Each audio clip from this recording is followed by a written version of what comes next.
Eddie waits on his phone in Spencer's office at Valpone Labs. He suddenly perks up when he sees Kelly, Spencer, Max, and Kira enter. Kelly holds a tiny Dr. Geyser in her grasp, but she barely looks human anymore. Instead, she just looks feral and gooey. What's that? Some kind of person. No kidding? Do you remember the superhero Miss Wave? Well, she was working against the SHO for some cult, and that's what she looks like now. She's kinda cute. Like a terrifying little monster. She nearly killed Max, Spencer, and Kira. Suddenly not as cute. I have a place where we can put her. Hopefully we can analyze the liquid substance. It's crucial we understand it. What happened to Tera? She was thinking about staying to help, but I told her that Gadley was coming here to take this prisoner, so she decided to stay away. She's stubborn and doesn't want to commit to being on our side. I understand your skepticism, but believe me, she's trustworthy. Yeah, sure. They make it to another room with a holding cell. She won't be able to use meta-human abilities here. Kelly drops Dr. Geyser in the cell and changes her back to average height as they lock her in. And all they get from her are screeches muffled by the walls as she tries to claw at the door. Okay, a lot less cute. Terrifying. Any new information on Emberly? Nothing we didn't know already. I know a lot about her. I imagine she's likely to make a reckless attack at some point, so the best we can do is be ready for it. Suddenly, the lights turn off. Could that be it? I believe that's likely. This could be Angelo's powers at work. Max looks out the window and notices a massive cloud of gas coming from the entrance to the building. More likely than you think.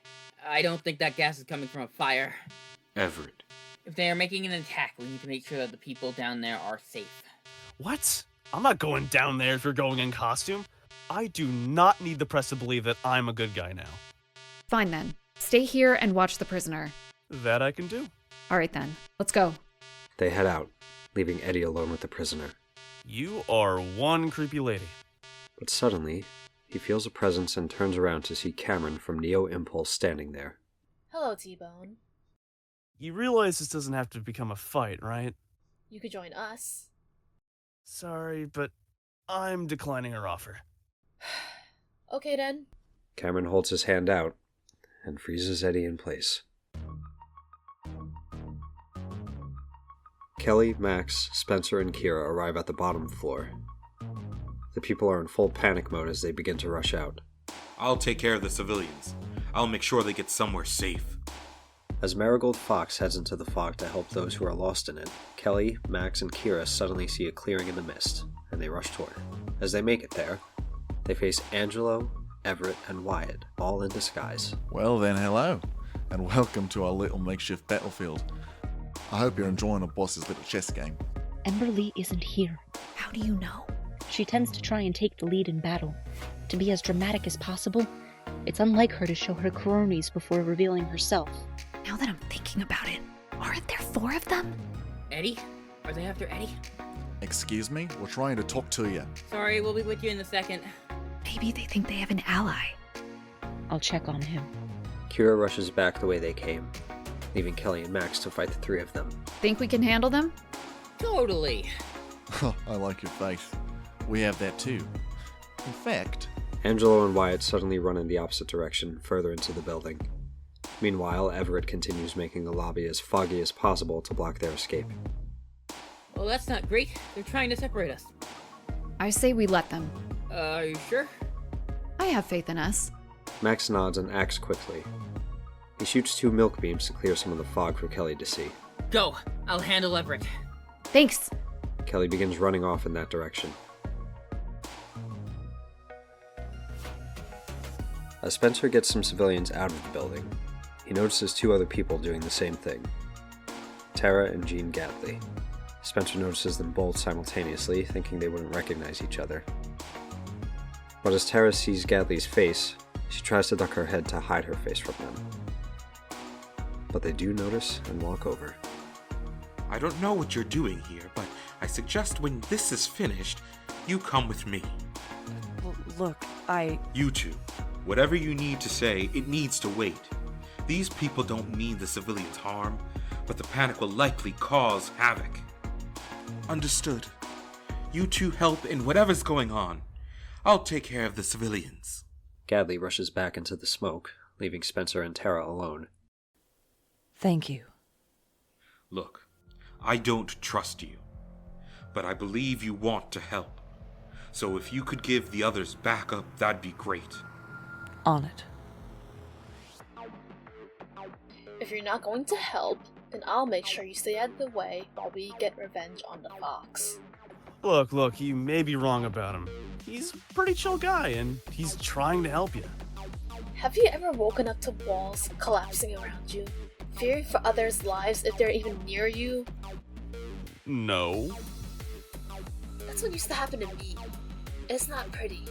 I can't even give a fan an autograph without being afraid of impaling them with their own pen. That's awful, but how about you just walk out of here? There doesn't have to be a fight. I don't intend to let that happen. Fine, have it your way.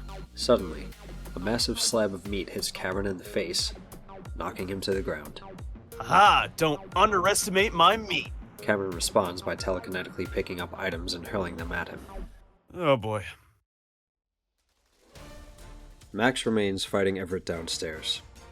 Everett is trying to block his view with fog. Suddenly the fog turns pink, and the civilians turn to him. Oh, come on. You can't be serious. It's all Marigold Fox's fault. Our lives would still be alright if it weren't for that irresponsible, self-centered... Marigold Fox appears through the mist and overhears the exchange. Honestly, it used to be hurtful. Now I'm just kind of used to it. Well, it's what you deserve. Two civilians ambush Spencer, trying to hold him in place. You can't hold me that easily. Spencer suddenly disappears from the hold. Two versions of him running in opposite directions, while Everett focuses on where Spencer was. I know those aren't real. Max suddenly slams into Everett, catching him off guard, and the two civilians let go of an invisible Spencer once Everett loses focus. Hey, Fox! Look up! Spencer looks up and notices alternating fans preventing the fog from getting higher. Do you know where the switch for the fans would be and where the sprinklers are? Absolutely. I'll keep him distracted. Max grapples Everett, preventing his escape, and uses him to block any incoming attacks, knowing the controlled civilians won't attack Everett. Spencer turns the fan off, and the fog hits the ceiling, activating the sprinklers. As they disperse the mist, the people escape their daze. Oh no. Not the face! No. You guys are owed an apology. Oh? I'm listening. Kira rushes back to Spencer's lab to find Cameron telekinetically hurling items at Eddie, who's wielding a meat shield. She reacts quickly and runs into the center of the chaos, slamming her sword to the ground, and it emits a blast of frost that not only hits all the items, but expertly avoids Eddie and freezes Cameron, save for his head. Stand down. Well, you can stop my body, but let's see if you can stop this. He sends one of the tools flying at her, then watches it fall to the ground as Kira throws it midair. So you can block that. Can you block these? He sends more items in the room racing towards her, but she freezes them too. Kira then puts her sword to his neck. Any more bright ideas? No, you won. As Kelly rushes through the halls, she finally crosses paths with one of her targets. Wyatt stands there, waiting for her, his arms far more muscular, then using part of his powers to make himself taller than Kelly at her standard height. I'm going to have to get through you, aren't I? Yeah. You totally do. Fine then. This should be fun. Hell yeah, dude. Kelly grows taller than him, but is small enough to still fit in the hallway as she rushes up and punches Wyatt directly in the cheek, causing him to recoil. He retaliates by going to push her down, but she catches herself and slams back into him, the impact causing him to hit the wall. Pretty strong. I wonder what happens when those muscles give out on you. Hopefully that'll, take a bit. Kelly gets ready for him to charge at her, but as he does, he suddenly trips. She quickly notices that the floor now seems to be surrounding his feet, almost like a metallic vine. Whoa, what the? Kelly looks behind her and sees Gigagirl arriving with a smirk on her face. Mind if I cut in? Not at all. I'll take care of this big guy. You handle the last one. Deal. Kelly rushes past Wyatt. This seems fun. New sparring partner? Like, I guess, okay. We can use less talking from you. Yeah. Sure thing, man.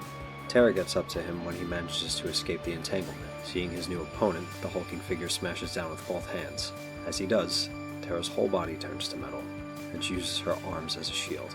She then sends 2 hard hits to his gut that send him reeling. She cracks her knuckles. They sound more like steel bars clanging against each other.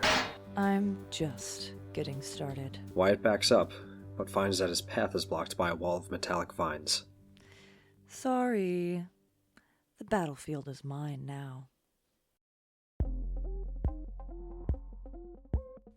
As Kelly rushes through the hall, she spots Angelo out of the corner of her eye through a door window. She runs through it and decides to grow a few feet when she sees that the room she's in has a space for it.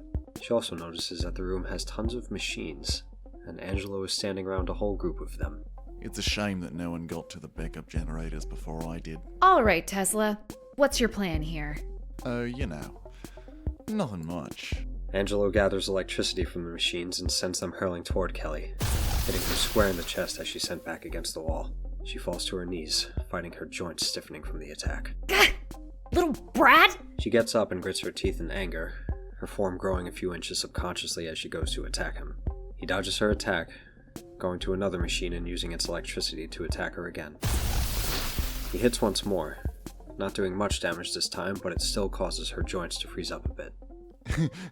Why isn't this working? Her height increases another few inches as she gets angrier. Come on! It only takes a couple more tries of her not giving in before he runs out of machines to attack with, and he finds himself backed into a corner.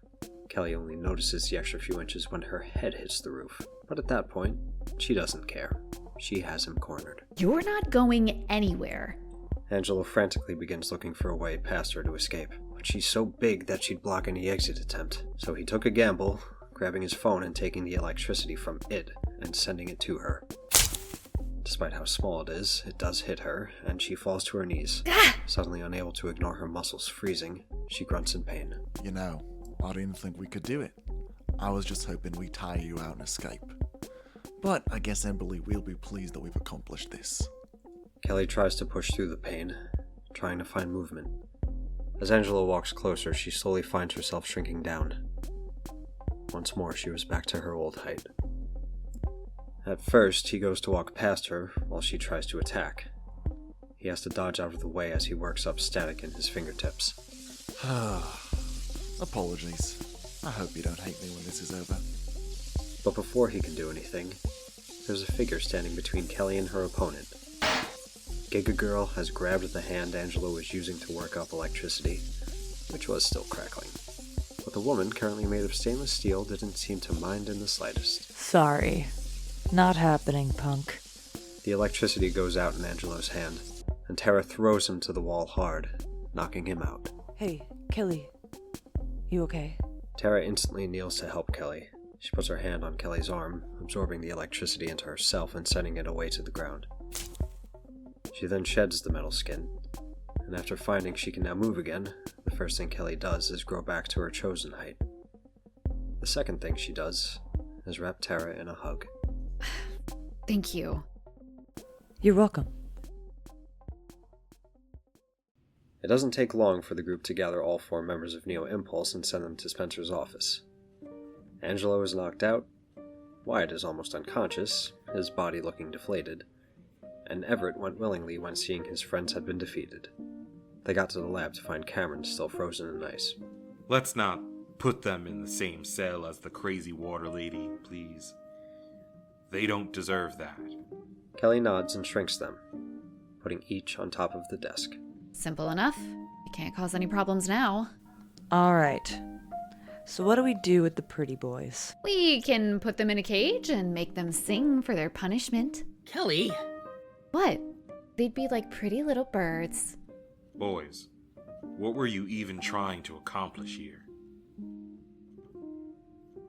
You were a distraction. For what?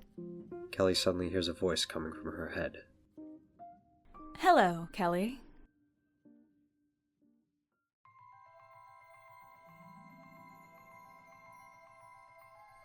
Thank you for watching Star-Marked, Queen Beach City. This episode is brought to you by fighting the impulse to eat cookies vertically. Some challenges are just too great.